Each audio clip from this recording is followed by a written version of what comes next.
Hello everyone, Maurice and welcome to Things Invest. Talk about investing, finance, fishermen. For today's 72s only. The investment top today will be Ethereum Tech ETH.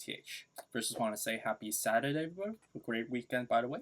Respect to Ethereum, some recordings of 8:38 a.m. on Eastern Time. Current trading $3,267, down about 0.36% so far.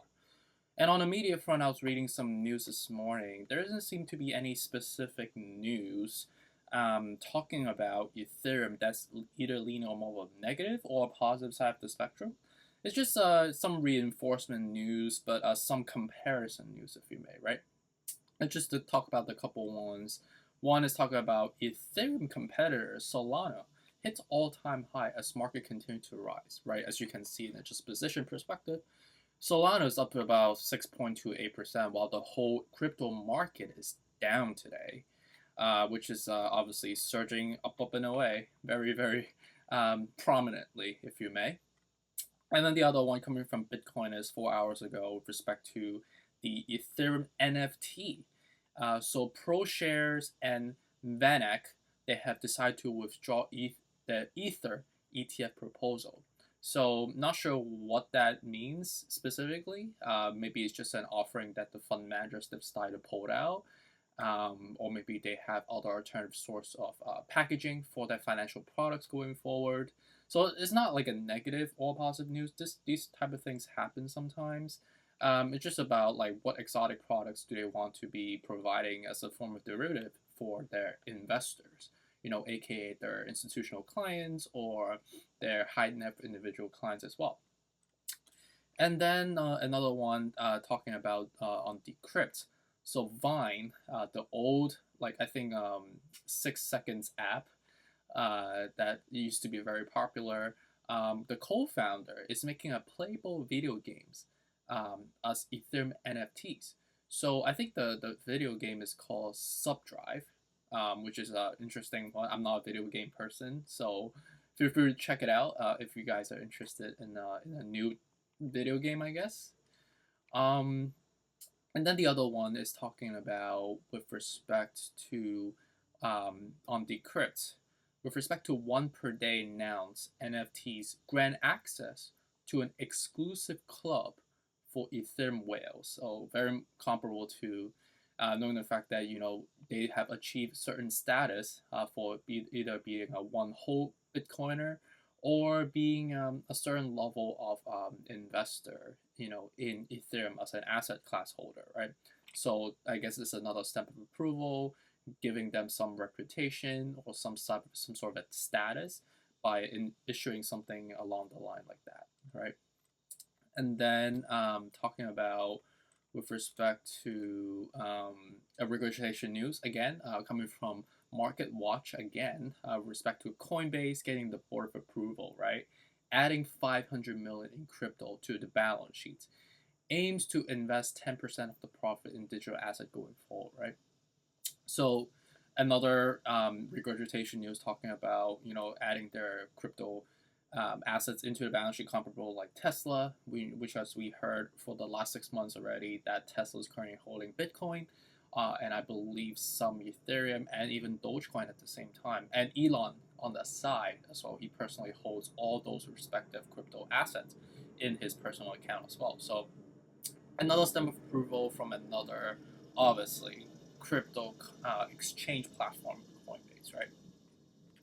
So with respect to the trends that we're seeing right now, despite the surge that we're seeing from Solana, I think the overall asset class for crypto is just cooling down a little bit, right, because of the weekend affectation that we talked about, but just the lack of media affectation that's been percolating as well because of the timing, I guess. Also because we've been running very hot, right? So it just takes some time for us to, for some investors to take some profits and let us maybe take a pit stop, resting for a bit for right now, right?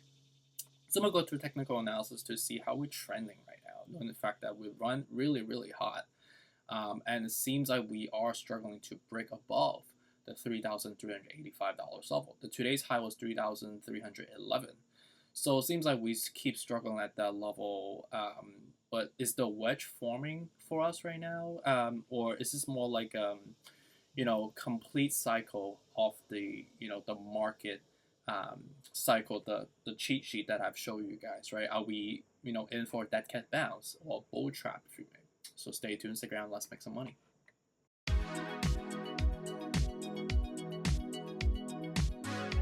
Alright, so moving on to the technical analysis for Ethereum ticker ETH, on recordings of 8:43 a.m. on Eastern Time, current trend $3,268, down about 0.34% so far. It seems that we are just normalizing across the spectrum, despite the surge that we experienced, collectively. I would say yesterday we were surging about like 2-3%. On top of the 6% surge that we experienced on the day prior on Thursday. So collectively, we were surging for close to about 10%, from that bottom, of the 2,950, which is a level of flat number, but again, not a real substantive level. The real level is 2,750. So it seems like we are just struggling and people are psychologically buying back up whenever we hit the $3,000 mark. So the ideal situation, again, per my technical analysis video that I've talked about before, is that we just keep trading on a sideways fashion, right? And you could swing trade this, right? Just like when we see closer to 3,000, buy in at that level, and then sell when we go back on top the 3,270. And when you see go back down, so buy back up, right? Very similar to that oscillation type of play that we've seen before, in the past. I would say 2 months ago. If I'm not mistaken, we were seeing something comparable to that, and then we see a sell-off from there, right? So I think the picture seems like it's slowly forming together. But again, in the perfect world, we will just be trading on sideways fashion to the point that we deplete the whole market because it's just static movement with lack of activities. That the RSI would just cool down naturally, MACD would just slowly drag down naturally, to the point that you are forming a downward wedge, right? And when you form a downward wedge, you incentivize, the whales are starting to start coming in because of sector rotations or because they have to shift their assets from one asset class to another.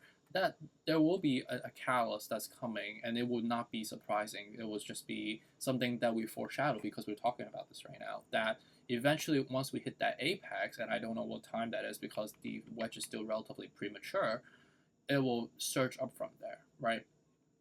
And if this is the opposite of the side of the spectrum, if we keep surging up and we are building like these new all-time high in an escalator curve, but we still kind of also in a sideways fashion, that's an upward wedge. And upward wedge are typically, the whales luring us to keep buying and holding, and eventually, because of the accumulations of wealth on the top level, the whales are incentivized to sell from the top, right? And then that's when you see a sell-off from there. So we have to definitely watch what's going on, right? I think the risk is still high because we are still overbought. We're still overbought on all levels. So something to be mindful of. But these are the levels that I would stay within the frames of logic and reference for yourself. But again, if you want to just like have some skin in the game, or you feel the itch to play, just buy it at low 3,000, right? And then swing trade from there. But just don't hold your breath because we know that the next drop will be relatively steep. Alright, just to recap on numbers and technical analysis. Again, right, we are struggling above the $3,000 level, and I think to swing trade around this level, just to have some skin in the game, if that's something you want to do, that's fine. But if you want to build for a long term, I think we do want to practice patience a little bit more and wait for the dip to come, right? Because it seems like we're just struggling, and we have to understand the formations of the wedge. Is it going to be an upward wedge or be going to a downward wedge? It seems like we are leaning more of a downward wedge. So maybe buying the 3,000 wouldn't be a bad idea, because if we are forming a downward wedge, we'll be surging imminently, right? But we have to watch out because, again, we have surged for the last 18 days so far, just to remind you guys.